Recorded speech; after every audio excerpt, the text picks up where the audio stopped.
Spoštovane mlade kolegice in kolegi, spoštovani predsednik Andrej, gospod župan, gostitelji, ostali sogostje skupaj z mano.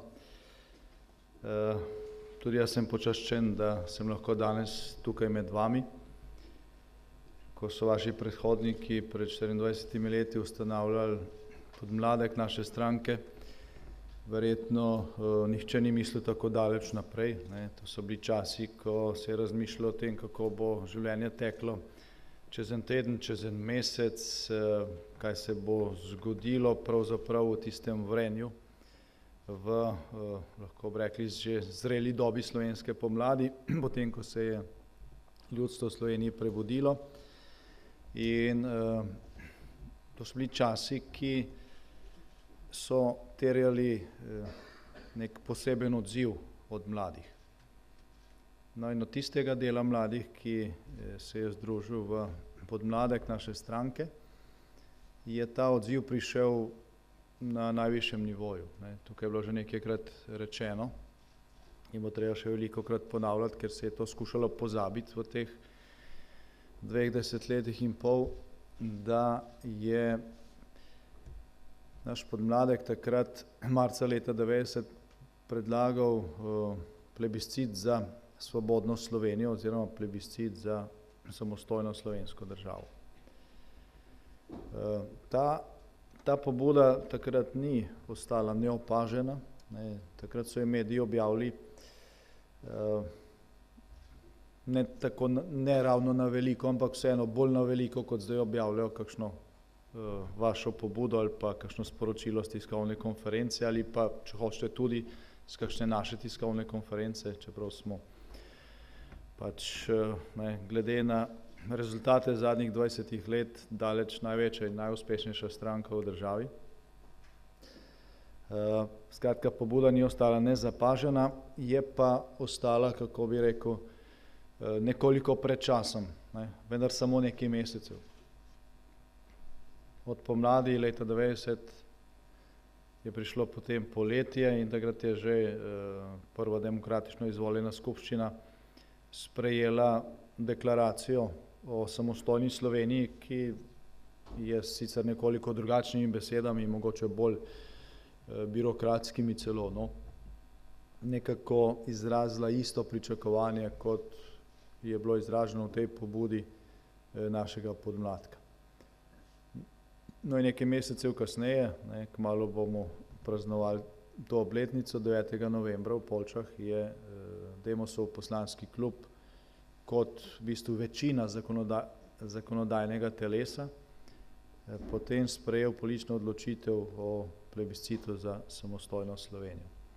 Dobrega pol leta je minilo od takrat, ko je podmladek stranke, ne stranka, podmladek stranke formalno predlagal ta korak ljudskega odločanja, trenutek, ko bi narod dejansko odločal o svoji usodi, pa do takrat, ko je padla tudi merodajna politična odločitev za to, da do tega pride. Mi smo se danes zbrali tukaj zato, da govorimo o zgodovini, čeprav je velikokrat tudi to potrebno, ker marsikaj, kar se dogaja danes, se ne bi dogajalo na ta način, če bi bilo nekaj prej že, če ne bi bilo v preteklosti stvari obrnenih v to smer. Ampak vedno se je treba ob tem, da veš, zakaj je do nečesa prišlo, seveda koncentrirati tudi na stanje, kakršno je, in predvsem na to, kako ga odpraviti. In to primerjavo z letom 1990 in tem korakom, ki je bil pred časom, strani tistih, ki so ustanavljali podmladek naše stranke v tistih burnih časih, da je ta primerjava je pomembna zaradi tega, ker smo danes ponovno v nekem času, ko bi mladi ponovno morali biti korak pred časom. Ali pa, če hočete, ko bi morali narediti močnejši in daljši korak v čas. zadnjih nekaj letih se je namreč zelo na hitro in za večino ljudi zelo neopazno, zgodilo nekaj, kar bo bistveno določalo vašo prihodnost. Kar bo bistveno določalo vašo prihodnost.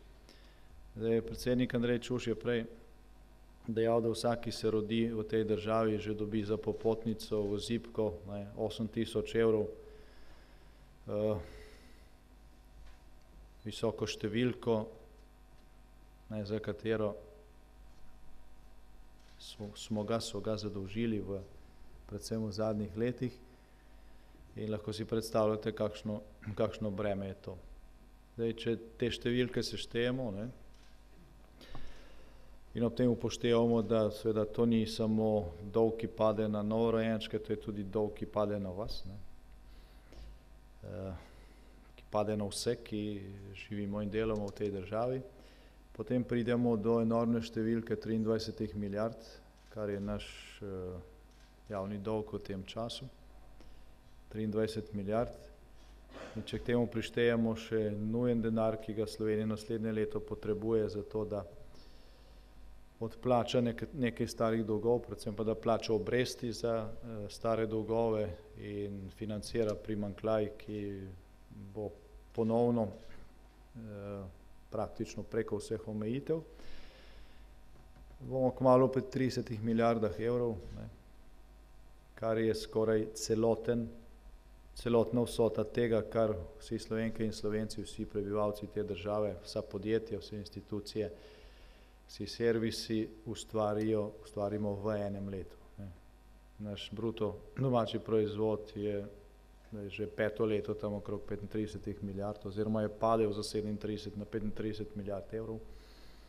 Z koncem naslednjega leta pa bo naš javni dolg dosegel številko ali pa skoraj zagotovo presegel številko 30 milijard, tako kot se zdaj stvari gibljajo, kar pomeni, da bomo ne samo visoko zadolženi glede na velikost naše države in tako naprej, ampak to pomeni, da bomo tudi nadpovprečno zadolženi glede na evropska in zunanja razmerja in še posebej nadpovprečno zadolženi glede na trende naše rasti, ki je za naslednje leto ponovno napovedana v minus, se pravi negativna, in glede na ostale makroekonomske kazalce, ki se napovedujejo za bližnjo prihodnost.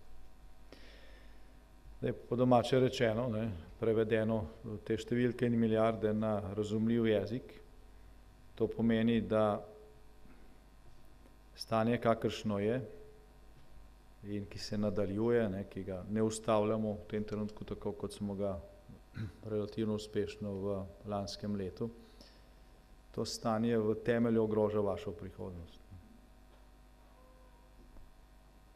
In žal tudi prihodnost generacij, ki šele prihajajo.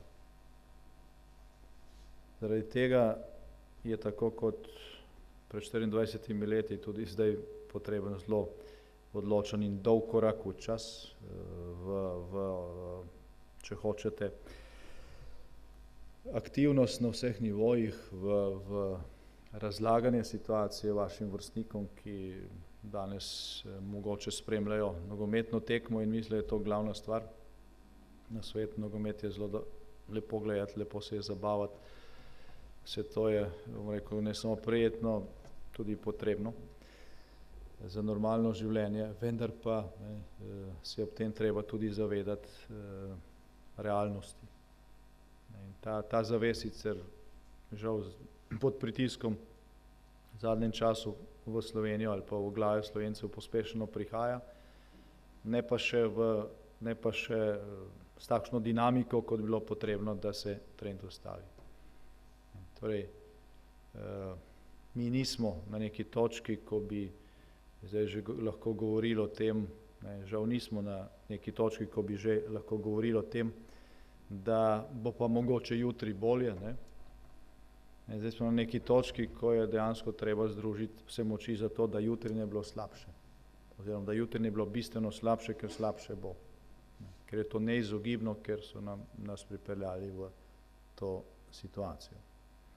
Torej, teh aktualnih 23 milijard evrov dolga Leta 2008, pred 5 leti, je bila ta številka manjša od 8 milijard. Ne. In v tistih 8 milijardah je bil še dolg, ki ga je po kraljevini Srbiji prevzela kraljevina Jugoslavija, po prvi svetovni vojni pa socialistična Jugoslavija po drugi svetovni vojni. Ne.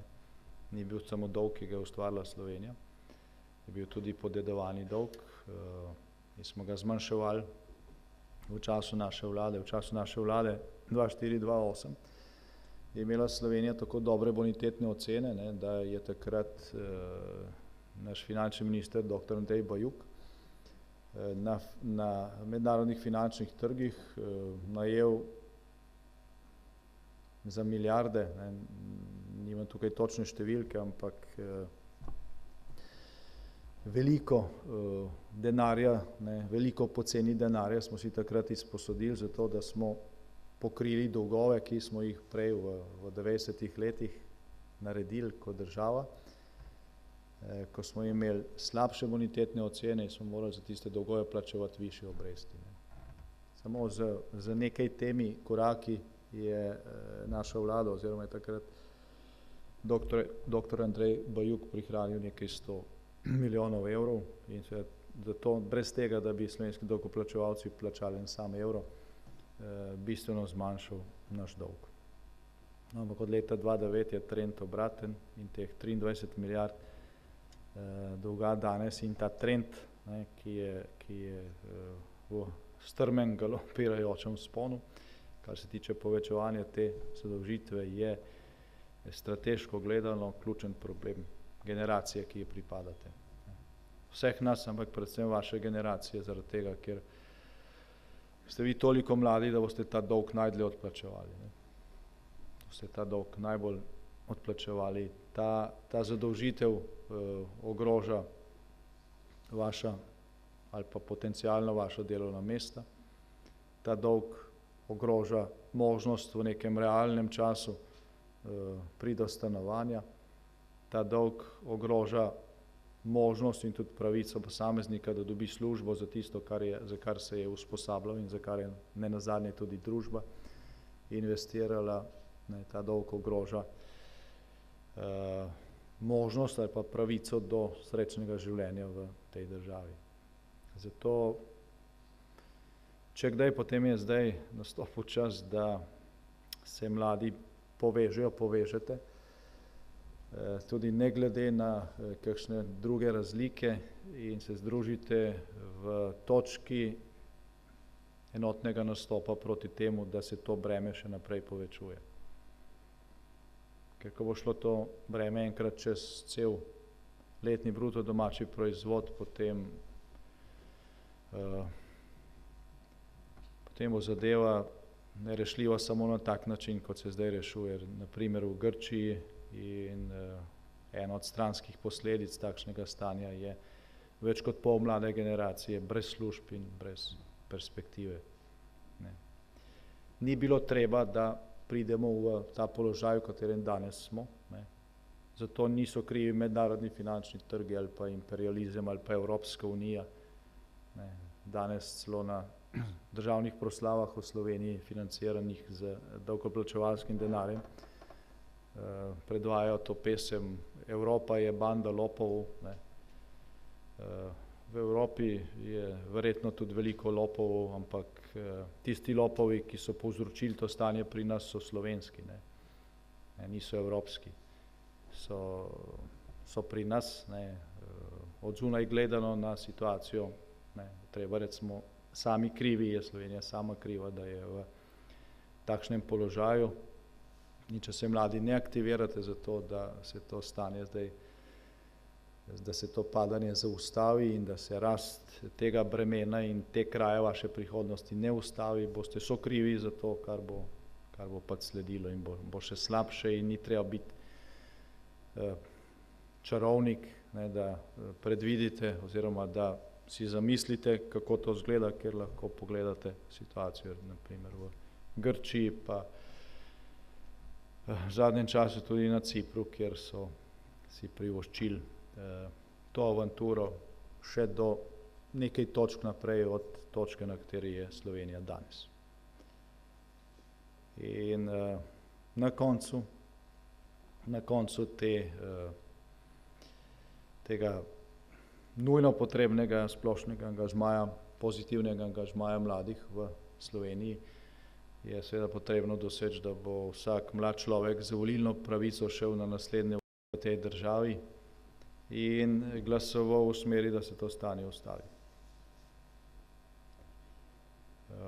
Zato, da smo prišli tako daleč, je verjetno krivo tudi to, da mladi deloma zaradi omejitev, ki so bile postavljene, deloma tudi zaradi premajhnega interesa v zadnjih 20 letih neke zelo odločilne besede v Sloveniji niso ali pa niste imeli. Mislim, da je Andrej prvi predsednik podmladka katerekoli stranke, ki je sploh bil na takem mestu, da je sploh lahko bil izvoljen v slovenski parlament. Ne spomnim se za vso zgodovino od leta 90 naprej, da bi se to že kdaj prej zgodilo. Usodo Slovenije, usodo številnih vlad določa Desus, in rezultati so pač pred nami. Torej, temu je treba narediti konec, temu se da narediti konec. Slovenija ima enake razvojne potenciale, kot jih je imela v časih, ko je bila naša rast visoka. Imamo še več znanja, isti ljudje smo, isti narod, isti geni, znanje okolje je enako ali pa ponekod še bolj ugodno. Torej, ni objektivnih razlogov, da se stanje ne bi popravilo in da se ne bi pobrali. Vendar se to samo od sebe ne bo zgodilo, ker tisti, ki so nas pripeljali to stanje, ki s takšnim stanjem ali pa s podaljševanjem takšnega stanja branijo svoje privilegije, pozicije, monopole, deloma tudi ideologijo, ti bodo delali naprej. Zlo nikoli ne počiva, pravi star pregovor. In če se temu ne postavi v nasprot, če se zato, da se to takšno početje ne ustavi, ne angažira dovolj tistih, ki razmišljajo v pozitivno smer, potem lahko slabo stanje traja in se poslabšuje in, kot že rečeno prej, ni treba gledati daleč, da vidimo, kam lahko to pripelje. Torej, potenciali so, sami veste, kaj vaša generacija zna, za izzive, ki prihajajo nasploh pred človeštvo v tej globalni in digitalni dobi, ni generacije, ki je bila bolj usposobljena, seveda od vaše. Vendar pa je treba te potenciale aktivirati. Tudi takrat, ko se moraš sam izpostaviti, ko te nihče ne pokliče, tudi takrat je treba narediti en velik korak v čas. Tako da ni edina alternativa med tem, kar je danes, in med tem, kaj bi še lahko sledilo v primeru bankrota, to, da mladi odidejo z te države v tujino in tako naprej. Za domovino se je vedno treba boriti. Za domovino se je vedno treba boriti in za Slovenijo se je vedno vredno boriti. In v tem primeru, kljub situaciji, ki ni rožnata, kot že rečeno, imamo vse potenciale, da iz tega pridemo. Je pa treba vedeti, da treba moč mladih, zastopanost mladih, pa tudi energijo, ki jo vi sami prostovoljno vlagate v to, da se kaj spremeni. Če hočete pogum, za to, da se nekdo izpostavi, to je treba dvigniti vsaj na raven in na nivo vpliva, kot ga ima Desus v tej državi. Dokler tega vpliva ne boste izenačili, bodo sile, ki bodo gledale samo do jutri, ni važno, če se zadolžimo do groba, samo da bo jutri še nekaj za naše privilegije, vedno močnejše, in tudi zadnji evri bodo šli za njih, za njihove privilegije, ne pa za vašo prihodnost. Torej, tako kot pred 24 leti, naredite en odločen, dolg korak v čas.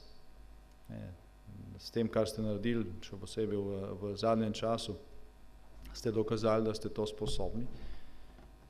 Bolj pogumni bodo ti koraki, več mladih, ki danes mogoče gledajo samo nogomet, se vam bo pridružilo. Toliko v tem najbrž malo predolgem nagovoru, iskrene čestitke ob 24. rojstnem dnevu. Veselimo se rojstnodnevne torte, kot vedno bo najbrž slastna, tako da smo za govorjenje zapravili že preveč časa. Iskrene čestitke še enkrat in lep večer.